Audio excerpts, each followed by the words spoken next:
बिस्मिल्लाहिर्रहमानिर्रहीम। अस्सलाम वालेकुम दोस्तों, एक नई वीडियो के साथ हाजिर हैं। चलिए अपनी वीडियो स्टार्ट करते हैं। जनवरी 1983 के अंदर पाकिस्तान एयरफोर्स को अपना पहला F-16 फाइटर जेट जो है वो रिसीव हुआ था। इससे एक साल पहले यानी कि आप कह लें कि 1982 में, मार्च 1982 के अंदर इजिप्ट की एयरफोर्स को उसके पहले 6 F-16 जहाज अमेरिका ने प्रोवाइड कर दिए थे। यानी कि आप कह सकते हैं कि इजिप्शियन एयरफोर्स को पाकिस्तान एयरफोर्स से एक साल पहले ये F-16 जहाज मिल चुके थे। और एक साल एक अच्छा खासा वक्त होता है। और इजिप्शियन एयरफोर्स ने इन F-16 जहाज़ों को अपनी एयरफोर्स के अंदर जो है वो इंडक्ट कर लिया। पाकिस्तान एयरफोर्स और इजिप्शियन एयरफोर्स के F-16 के अंदर एक बहुत बड़ी कॉमनैलिटी, और वो ये कि इन दोनों कंट्रीज को ब्लॉक 15 के F-16 जो है वो प्रोवाइड किए गए थे। खैर ये कॉमनैलिटी जो है वो यहाँ पे ही खत्म हो जाती है। लेकिन इजिप्शियन एयरफोर्स के बारे में आपको एक और बात बता दूं कि इजिप्ट दुनिया के अंदर F-16 जहाज़ों का इस्तेमाल करने वाला चौथा बड़ा ऑपरेटर है। इससे ऊपर सिर्फ 3 ऐसे ऑपरेटर्स हैं जो इस F-16 को इजिप्ट से ज़्यादा तादाद में इस्तेमाल करते हैं। सबसे बड़ा तो ऑपरेटर आपको पता है अमेरिका है, फिर उसके बाद इसराइल है, और फिर उसके बाद तुर्की का नंबर आता है,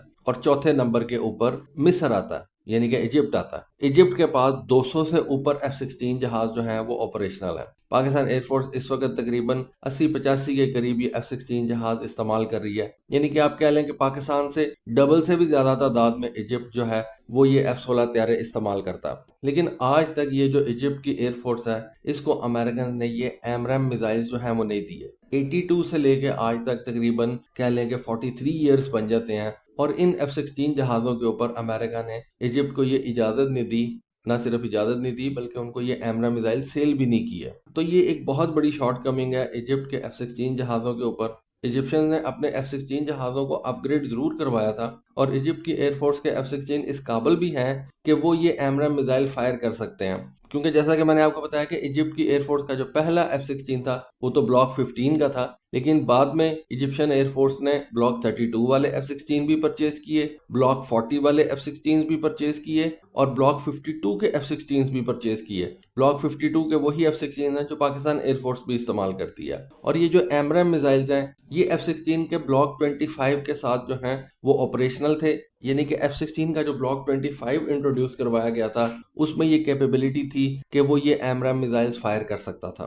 तो इजिप्ट ने ब्लॉक 32 के F-16 भी लिए थे, ब्लॉक 40 के भी, ब्लॉक 52 के भी। ये जितने भी थे ये सारे के सारे एमरैम मिसाइल फायर करने के केपेबल थे। और जो इजिप्ट के ओल्डर F-16 थे यानी कि ब्लॉक 15 वाले, उनको भी बाद में इजिप्शियन ने अपग्रेड करवा लिया था, और वो MLU स्टैंडर्ड के ऊपर चले गए थे। अब MLU वही स्टैंडर्ड है जिसके ऊपर पाकिस्तान एयरफोर्स ने अपने F-16 जो है वो अपग्रेड करवाए हुए हैं। इट मीन्स इस वक्त इजिप्शियन एयरफोर्स के अंदर सारे के सारे F-16 इस काबिल हैं कि वो एमरैम मिसाइल फायर कर सकते हैं। लेकिन इजिप्ट के पास आज तक कोई एमरैम मिसाइल सिरे से है ही नहीं। तो ये कितनी बड़ी जो है वो शॉर्ट कमिंग है आप इसका अंदाज़ा लगा सकते हैं। इसी वजह से आप देखते हैं कि कभी इजिप्ट जो है वो Su-35 जहाज़ लेने के लिए भागता है, कभी खबरें आती हैं कि इजिप्ट J-10 जहाज़ जो है वो परचेज करने जा रहा है। बीच में ये भी कहा जाता है कि सेकेंड हैंड ही परचेज कर लेगा इजिप्ट, लेकिन उसको इन J-10 जहाज़ों के साथ कम से कम PL-15 मिसाइल्स मिल जाएंगे। तो इजिप्ट की इतनी ज़्यादा डेस्परेशन है एक लॉन्ग रेंज वाले air to air missile purchase करने की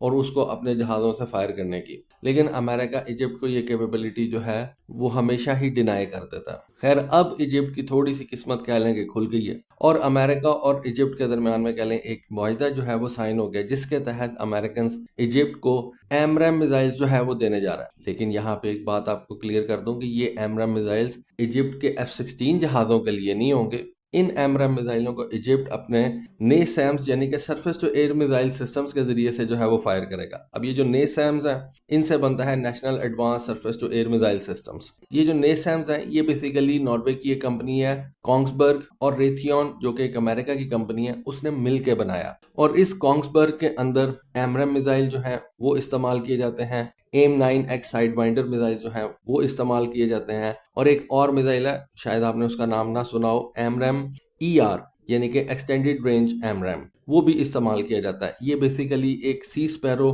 का एडवांस वेरिएंट था। उसको और एमरैम मिसाइल को मिला के यानी कि उनका एक हाइब्रिड बना के मिसाइल तैयार किया गया था। तो ये एमरैम ER और नॉर्मल एमरैम और साइड वाइंडर जो है वो ये तीनों किस्म के मिसाइल्स इस NASAMS से जो है वो फायर किए जा सकते हैं। और अब अमेरिका की जो US defence security corporation agency है उसने ये अनाउंस कर दिया है एक फॉरेन मिलिट्री सेल्स के तहत इजिप्ट को ये NASAMS जो है वो देने जा रहे हैं। NASAMS भी देने जा रहे हैं, उनके साथ साथ 100 AMRAAM ER एक्सटेंडेड रेंज भी देंगे, 100 AMRAAM C8 वेरिएंट्स जो हैं वो भी देंगे, और 600 के करीब साइड वाइंडर ब्लॉक 2 वाले जो हैं वो भी प्रोवाइड किए जाएंगे। इनके साथ साथ एक सेंटिनल रडार सिस्टम है वो भी दिया जाएगा, और ये सारी की सारी डील जो है वो तकरीबन 4.67 बिलियन डॉलर्स की होगी, तकरीबन कह लेंगे $4.5 बिलियन की। अच्छा खासा बड़ा अमाउंट है। यानी कि आप कह लें कि अमेरिका जो नहर स्वेज के मद में इजिप्ट को पैसे देता है अपनी राहदारी के लिए, वो सारे के पैसे और कुछ एक्स्ट्रा पैसे भी अमेरिका इजिप्ट से निकलवा लेगा, और इन पैसों के बदले उसको ये AMRAAM मिसाइल तो मिल जाएंगे, लेकिन वो इन AMRAAM मिसाइलों को अपने F-16 पे फिर भी नहीं लगा सकता। F-16 जहाज़ों के ऊपर इजिप्ट को AMRAAM लगाने की इजाज़त नहीं मिलेगी, फिल वक्त शुरू में तो नहीं मिलेगी, लेकिन कई एनालिस्ट का मानना यह है कि अब अगर अमेरिकन ने ये AMRAAM मिसाइल इजिप्ट को देने का फैसला कर ही लिया, तो हो सकता है कि आने वाले दिनों के अंदर इस बात की भी इजाज़त दे दी जाए कि इन AMRAAM मिसाइलों को आप अपने F-16 जहाज़ों पे लगा सकते हैं। क्योंकि जैसा कि मैंने आपको बताया कि इजिप्ट के जितने भी ये F-16 जहाज़ हैं वो सारे के सारे AMRAAM मिसाइल लेके जाने के केपेबल हैं, क्योंकि वो सारे या तो ब्लॉक 25 से ऊपर वाले F-16 हैं, या जो पुराने F-16 थे उनको मिड लाइफ अपडेट जो है वो करवा लिया गया। अब ये जो 3 किस्म के मिसाइल्स दिए जा रहे हैं AMRAAM ER, ये एयर टू एयर पर्पसेस के लिए इस्तेमाल नहीं होता। ये जो AIM-9X ब्लॉक 2 वाला है ये साइड वाइंडर है, ये शॉर्ट रेंज मिसाइल है, ये एयर टू एयर पर्पसेस के लिए इस्तेमाल होता है। लेकिन असल जो मिसाइल अमेरिका इस वक्त इजिप्ट को देने जा रहा है वो है AIM-120C8। पाकिस्तान एयरफोर्स भी ये AIM-120C5 इस्तेमाल करती है, यानी कि इजिप्ट को C8 मिसाइल्स मिलने जा रहे हैं, लेकिन वो अपने F-16 से नहीं फायर कर सकते। हमारे पास AIM-120C5 मिसाइल्स हैं, इनको पाकिस्तान एयरफोर्स अपने F-16 जहाज़ों से जो है वो फायर कर सकती है, और इसका प्रैक्टिकल आपने 2019 के अंदर देख भी लिया था। अब इजिप्ट को ये नया एयर डिफेंस सिस्टम क्यों दिया जा रहा है? इजिप्ट कहता है कि जी इस वक्त हमारे पास जो एयर डिफेंस सिस्टम है वो बहुत पुराना हो चुका हुआ है और हमें नए एयर डिफेंस सिस्टम की ज़रूरत है। तो इस वजह से अब ये NASAMS जो हैं ये इजिप्ट को सेल होने जा रहे हैं, और उनके साथ साथ ये AMRAAM और साइड वाइंडर मिसाइल जो हैं वो भी इजिप्ट को सेल किए जाएंगे। इजिप्ट की एयरफोर्स के जो F-16 हैं उनके ऊपर आज भी AIM-7 स्पैरो मिसाइल जो हैं वो लगे हुए हैं, वो भी मीडियम रेंज के एयर टू एयर मिसाइल्स हैं।